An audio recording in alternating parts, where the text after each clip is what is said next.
Hello, viewers. Welcome to the videocast series from PFS. I hope everyone is doing fine during these trying times. Today, we are going to discuss a few concepts from quantitative methods of CFA Level 1, which is essentially basic statistical concepts. With us, we have Nafis Bhai, as always. He will be answering questions to clear our concepts. Welcome, Nafis Bhai. Welcome, Tiash, and welcome our viewers. One of the important areas of basic statistics is measure of central tendency, where we use different types of mean. Now, my first question to you is, when should we use geometric mean over arithmetic mean, and what is the relationship between these two? So geometric mean and arithmetic mean, in case of investment world, we care about geometric mean, because geometric mean is very useful when you are calculating rate of return for a multiple period. For example, in a multi-year investment horizon, if you want to calculate the average growth rate of return, then geometric mean is very helpful, because you have achieved a cumulative rate of return over the last 10 years. Question is, so what was the average rate of return over the last 10 years that you have achieved to come up with that cumulative rate of return? In that case, geometric mean is very useful. On the other hand, arithmetic mean is very helpful for one period rate of return. So if you are interested about one period return, then arithmetic mean is helpful. On the other hand, if you are interested about multiple year rate of return and the compound annual growth rate, then the geometric mean should be used. So in investment world, we care about the multiple period rate of return. That's why we are using geometric rate of return instead of arithmetic rate of return in the investment world. For example, we care about simple rate of interest. So arithmetic mean is analogous to simple interest concept, and geometric mean is related to compound interest concept. So question is, which rate of return is higher? So the relationship between geometric mean and arithmetic mean is related to the volatility. So when there is no volatility, when there is zero variance, which means there is no uncertainty, in that case, geometric mean and arithmetic mean will be equal. For example, in an uncertain world, there is no variation of rate of return, so geometric mean and arithmetic mean will be equal. But in a real world, we live in an uncertain world where there is so much uncertainty and so much volatility in the marketplace. So when there is a positive variance, so geometric mean will be much lower than arithmetic mean. In case of uncertain world, the higher the uncertainty, the higher the variance, the greater the divergence between the arithmetic rate of return and the geometric rate of return. The relationship is that arithmetic rate of return minus half multiplied by variance is equal to geometric rate of return approximately. So higher the variance, lower the geometric rate of return, and when there is a higher uncertainty, much greater variance, the divergence between arithmetic rate of return and geometric rate of return. Okay, we have learned another type of mean in our textbook, that is harmonic mean, which at first glance looks a bit complex mathematically, because we have to take reciprocals of the observations, then we do a simple average, and we then again take the reciprocals of the result. Why do we even use harmonic mean in the first place? Harmonic mean should be used instead of arithmetic mean or geometric mean when data are represented as a ratio. For example, price earning ratio or price to book value ratio. So perfect example of showing these when you calculate the market price earning ratio. Imagine that in a market there are only three companies, say company A, company B, and company C. So company A has a market cap of 1,000 taka. Company B has a market cap of 3,000 taka, and company C has a market cap of 4,000 taka. And their respective price earning ratio is 10, 15, and 12.5. That can be calculated by taking the price of the share. 20 divided by 2 is 10, 30 divided by 2 is 15, and so on. Another way of calculating these is equal to, for example, market cap, taking the market cap 1,000 and divide the net profit. So 1,000 divided by 100 is 10, and 3,000 taka market cap divided by 15 is divided by 200 taka net profit is equals to 15. So if we take the total market cap, so it will be around, it will be 8,000. And if we take the total net profit of the market, it will be 620. So what should be the overall price earning ratio of the market? The market price earning ratio should be 8,000 divided by 620, which is equal to 12.90. Now you are given three price earning ratios, 10, 15, and 12.5. What will happen if you take the normal average, like you sum all these numbers and divide by 3? So if you plus 10, 15, and 12.5 and divide it by 3, then the average rate of return or arithmetic mean will be 12.5. Certainly this is not the answer because the market P is 12.9. So in that case, you have to take weighted average market cap, because all these company A, company B, and company C are not same in terms of size. So if you take account of this size difference of the companies, you can take the weighted average arithmetic mean.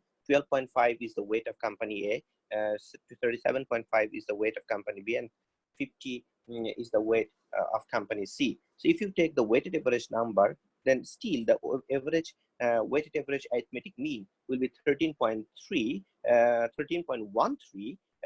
which is not equal to 12.9. So certainly, again, this is the wrong answer. This is the wrong answer. So how can we come up with the right market price earning ratio? It can only be calculated using the harmonic mean, because the data are represented as ratio, because price earning ratio. So we have to calculate the weighted average harmonic mean. So weighted average harmonic mean, to calculate weighted average harmonic mean, we need to multiply the respective weight by the reciprocal of the P ratio, which is 1 by 10 into 12.5, 1 by 15 into 37.5, and so on. And then we have to take the reciprocal 1 divided by this number, and this number should come up 12.9, and this is the average price earning ratio of the market. So when data are represented as ratios, we need to use the harmonic mean instead of general arithmetic mean, or instead of geometric mean. Okay, my next question is related to the return distribution. A return distribution with positive skew has frequent small losses and a few extreme gains. A return distribution with negative skew has frequent small gains and a few extreme losses. Can you explain this statement a bit simpler way?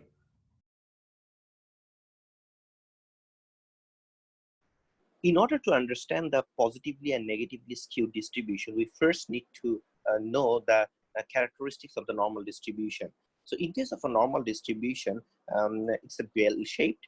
So both sides of the tail is spread equally, and one side is the mirror image of the another. And the more important thing is that mu plus minus 3 standard deviation has 99% of the overall distribution. So there's only 1% chance that your return will fall outside mean plus minus 3 standard deviation. So when there is a deviation from this normality, what will happen? It can be fat-tailed, it can be positively skewed, it can be negatively skewed. So let's talk about the positively skewed distribution. So this is the example of positively skewed distribution. So in case of positively skewed distribution, the extreme positive rate of return has very low probability. The height represents the frequency or the probability. So when your return distribution is positively skewed, you have very low probability of achieving extraordinary rate of return. This happens for many of the startups. For example, if you follow through 1,000 or millions of startup companies, very few become successful. But the company that becomes successful grab majority of the rate of return. But the chances of small return or chances of small negative return is very high. So the frequency of the small negative return is very high. So when return distribution follow a positively skewed distribution, in that case, you have a very high probability of achieving small negative return, but very low probability of achieving extreme gain.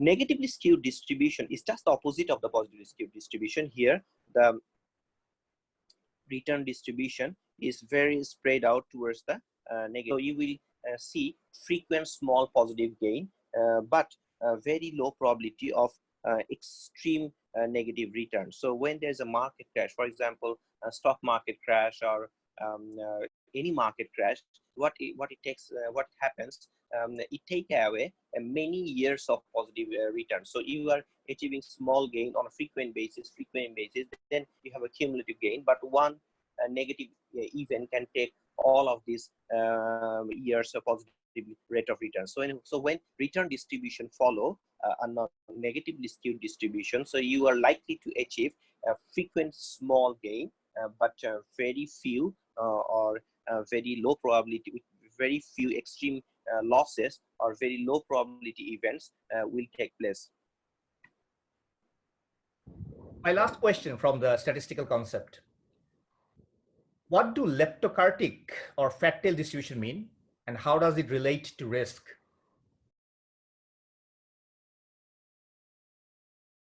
When return distribution follows leptokartic or fat tail distribution, the tails are evenly distributed, but tails are very widely distributed compared to the normal distribution. As we know, in case of normal distribution, mean plus minus 3 standard deviation has 99% of the total distribution. But in case of fat tail distribution, the chances of more than 3 standard deviation events happen more frequently compared to normal distribution. For example, if a return distribution follows normal distribution, then you will have 0.5% chance of achieving more than 3 standard deviation loss. For example, on an average, one day per 40 day, you will achieve more than 3 sigma losses.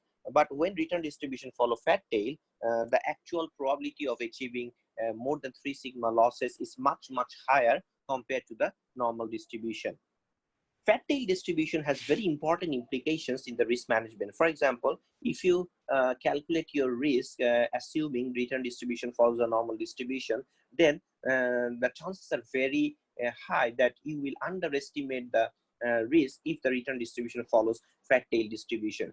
For example, if we calculate value at risk, say for example, a bank has a value at risk of 20 crore, which means 20 crore with 99% probability. This means there is a 1% chance the company will achieve or company will experience more than 20 crore taka loss 1 out of 100 days. But if the return distribution follows fat tail, then what will happen? The VAR will be underestimated, because the probability of experiencing more than 20 crore taka losses is much higher compared to what is being calculated assuming the return distribution follows normal distribution. So fat tail distribution has very important implications in the arena of risk management, where you underestimate the risk if the return distribution actually becomes much more fatter compared to your assumed distribution. Thank you, viewers. I hope the statistical concepts videocast was helpful to you, and I hope it clears a lot of confusion. Hope to see you again soon. Thank you, Tiash, and thank you, our viewers. So if you have any questions or anything, you can comment in our comment section.